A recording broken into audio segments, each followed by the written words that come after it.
Afinal, tá tendo gringo no morro?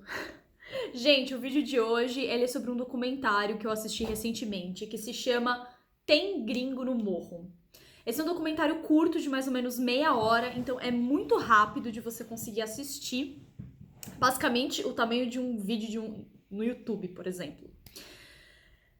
E eu vim trazer algumas reflexões pra vocês do que me veio conforme eu fui assistindo esse documentário, que apesar de ter sido um documentário curto, foi um documentário que me despertou muitas coisas. Eu quero dividir essas coisas com vocês. E o que esse documentário tem a ver, na verdade, com arte e cultura? Porque esse documentário não é sobre arte nem sobre cultura, mas eu fiz um link sobre algumas coisas que eu já vinha pensando ultimamente, junto com os meus estudos, com as minhas leituras, e eu gostaria de compartilhar com vocês. Então vamos lá, do que fala esse documentário primeiramente? Esse documentário ele vai retratar o turismo nas favelas do Rio de Janeiro.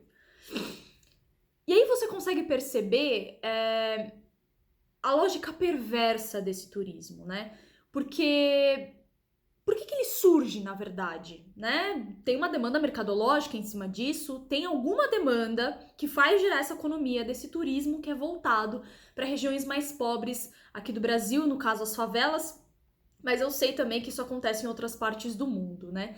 E aí você, como eu disse, né, você consegue perceber essa lógica perversa dessa economia que vai acontecendo ali em volta, que não é voltada para a comunidade, porque essas agências de turismo, eu acredito que elas não doem parte do dinheiro que elas recebem com os turistas para melhorias da vida daquelas pessoas. Acredito que isso não aconteça, posso estar errada, mas acredito que não.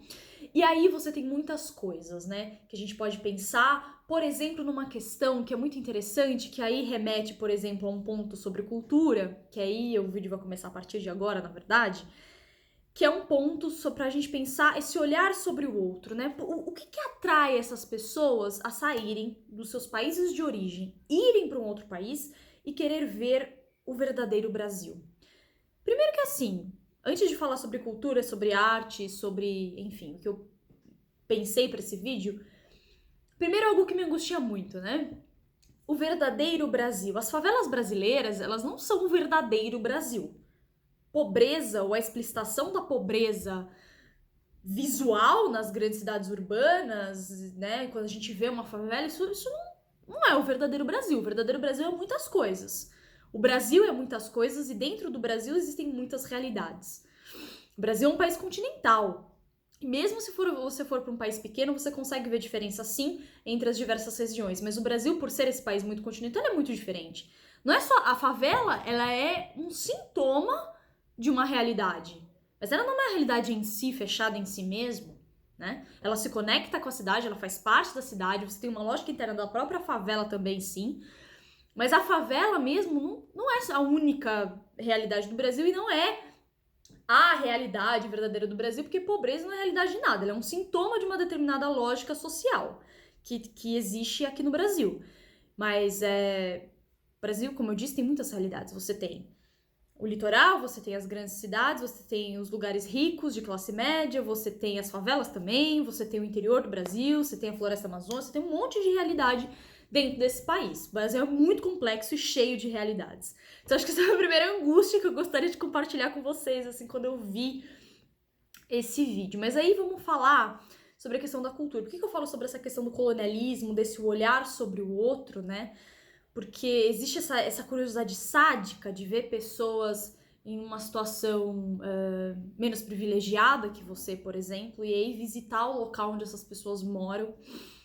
E aí isso me lembrou um pouco de Bacurau, né? Bacurau é um filme que eu vou falar um pouco no especial do mês de maio, mas ele é um filme que fala um pouco disso também, que ele trabalha um pouco dessa temática, dessa problemática, que é esse olhar do outro, que é sempre um olhar muito de desconsiderar o outro, de coisificar o outro. Eu não sei se esses estrangeiros têm um real interesse, né, em saber de verdade alguma coisa sobre a realidade brasileira, ou é só mais uma curiosidade turística mercadológica que ali se instalou por diversos motivos, e aí eles vão lá ver porque, tô aqui já mesmo, então vou conhecer o verdadeiro Brasil. Então acho que o primeiro ponto é esse, né, esse olhar sobre o outro, esse colonialismo, até talvez uma nova forma de um colonialismo ali que se dá, né? Porque você tá ali, você não é daquela realidade, você não tá vendo a realidade mesmo, sabe? Porque você tá ali como turista, você tá só querendo tirar fotinho pro seu Instagram, ficar bonito na fita, o máximo é isso, assim. Quando você é turista é isso, gente. Não vamos romantizar aqui a situação, porque é isso que acontece. Né? Então, eu acho que o primeiro ponto é esse, né? Esse lugar desse olhar sobre o outro e como é que isso se interrelaciona, né? Como é que você enxerga o outro na sua outra cultura, trazendo a sua cultura desses outros países diversos que vêm visitar o Rio de Janeiro, né? E aí eu quero entrar num assunto que anda me pegando esses dias sobre cultura, que é a gente pensar imaginário. Porque assim, pensar imaginário é muito difícil, porque, por exemplo, quando você faz uma obra de arte, você é um artista, você tá localizado num tempo histórico, num espaço geográfico, enfim. Só que, quando você cria uma obra, você vai lá e cria a sua obra. Tô perdendo o fio da meada, mas assim, você vai lá e vai criar a sua obra. Aí a pessoa vai lá, vai friccionar, isso se torna um espelho, de certa forma, né? A pessoa vai receber aquele objeto, aquele filme, aquela dança, enfim, não importa o que seja, e isso se torna um jogo de espelhos, né? Às vezes essa obra está relacionada a alguma praxis vital daquela sociedade, algum culto, algum ritual, ou às vezes não, é uma arte por arte mesmo, né? Desvinculada da praxis vital daquela sociedade. Independente de, sempre rola esse jogo de espelho. Só que assim, quando você tá falando de imaginário cultural, a coisa vira um pouco de figura. E por que eu digo isso? Porque assim, como é que você cria o imaginário sobre uma sociedade? Entende o que eu quero dizer? Como é que a arte influencia nesse imaginário que o Brasil tem dele próprio? Qual a influência que pinturas, né, no começo do Brasil, entre aspas, pinturas, desenhos, gravuras, a arquitetura, como é que isso foi influenciando o modo como o Brasil se entende como Brasil e o modo como os estrangeiros entendem o Brasil? Que imaginário cultural, que mitos se criaram a partir desses projetos culturais? Isso é algo muito louco, porque assim, e muito complexo de pensar, que acredito eu demoraria anos teria que fazer um mestrado, um doutorado, e você teria que se dedicar uma vida pra pensar isso, sabe? Porque é um assunto realmente muito complexo. Mas imagina, por exemplo, assim, porque é diferente, quando você faz uma obra, como eu disse, vira o jogo de espelhos, você vai ter aquela fricção e aquela obra vai se desenrolar no tempo. Tranquilo. Agora, quando você faz uma obra que influencia um imaginário cultural, ou seja, o modo como uma sociedade se entende, é algo absurdamente complexo. Eu não sei dizer pra vocês assim como isso acontece. Eu só sei que isso acontece. Quando você é estrangeiro e você vai pra fora do Brasil, as pessoas falam basicamente as mesmas coisas, né? Existe esse mito desse Brasil tropical, né? E o que é uma nação tropical? Isso perpassa a cabeça das pessoas. Uma das grandes coisas que as pessoas falam sobre o Brasil, além de futebol, que sério, gente. As pessoas falam muito do futebol brasileiro lá fora. As pessoas falam muito sobre a natureza, sobre as praias brasileiras. Mas assim,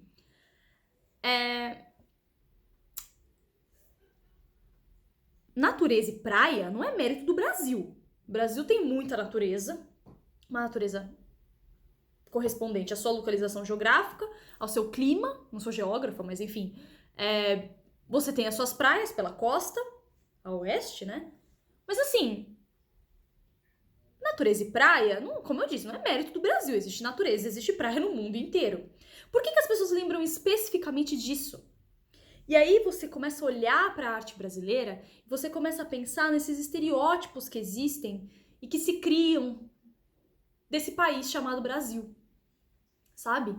E como isso vai lá para fora, como isso chega nos outros países, no estrangeiro, como esse estrangeiro vai olhar para o Brasil. E aí é muito difícil você sair de uma lógica que seja uma lógica, ou uma lógica mercadológica, essa lógica turística. É porque aqui no Brasil você toma caipirinha, vai pra praia e veste na Havaiana.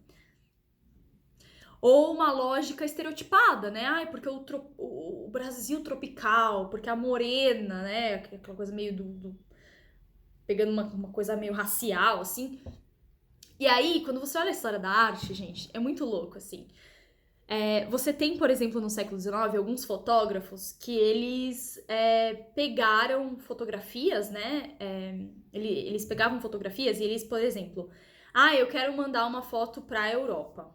E aí eles iam lá, pegavam um modelo indígena e, tipo, faziam um cenário com animais selvagens e cocares que às vezes nem pertenciam àquela etnia especificamente e vendiam aquilo pra Europa. Isso é criação de imaginário. Isso não é só criação de imaginário. Isso é uma criação de imaginário e uma venda mercadológica desse imaginário. Eu não sei se vocês já estiveram no aeroporto do Rio de Janeiro, gente. Pra vocês tentarem mais ou menos entender do que eu tô falando, sabe? Você chega no aeroporto do Rio de Janeiro e você vê uma placa enorme, assim, Welcome to Brazil, é tipo uma imagem desse Brasil tropical. E você vê nas lojas serem vendidas essa imagem desse Brasil tropical. Não sei se vocês estão entendendo onde eu quero chegar. Mas só que aí eu tô tentando puxar a ação artística, né? A ação cultural mesmo, de formação de imaginários. Você pega as pinturas, as primeiras... as pinturas sobre o encontro entre europeus, entre indígenas. O que isso cria de mito cultural, né? Você pega, por exemplo, aquela pintura que é muito famosa, que é a primeira missa do Brasil, que é de um pintor. Vocês já viram essa imagem, gente? A primeira missa do Brasil? Vocês já viram essa pintura? Não sei se eu tô falando pra convertido aqui, tá? Primeira missa do Brasil, que é de um pintor chamado Vitor Meirelles, um dos primeiros pintores aqui do Brasil. Você pega essa imagem, aquela imagem da independência do Brasil.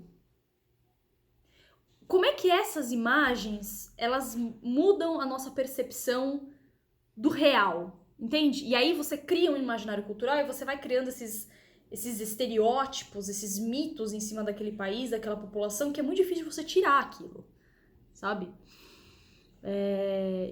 A independência do Brasil é uma imagem que foi feita por Pedro Américo,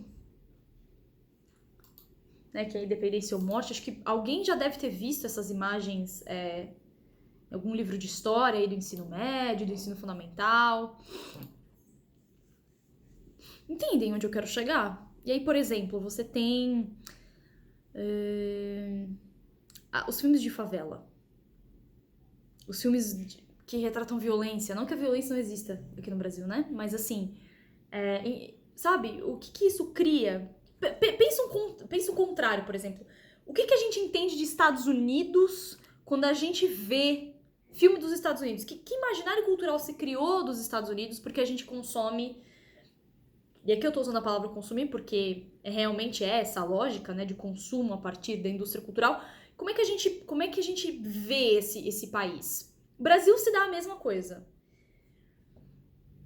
Entendeu? A questão do próprio carnaval, como o carnaval é feito hoje em dia, como é que isso move economia, como é que isso move imaginários, sabe? Como é que a gente recria imaginário? Como é que a arte é capaz de criar imaginário, sabe? Porque aí vira um jogo de espelhos muito complexo, porque você tem uma sociedade que cria uma determinada obra de arte e ao mesmo tempo isso reflete, isso muda o modo como uma coisa se entende e vira um ciclo infinito, entendeu? Não sei, a gente tava pensando sobre isso esses dias. Me contem se vocês pensam sobre essas coisas também. Eu fico muito angustiada. Mas acho que é isso por hoje. Beijo, bye.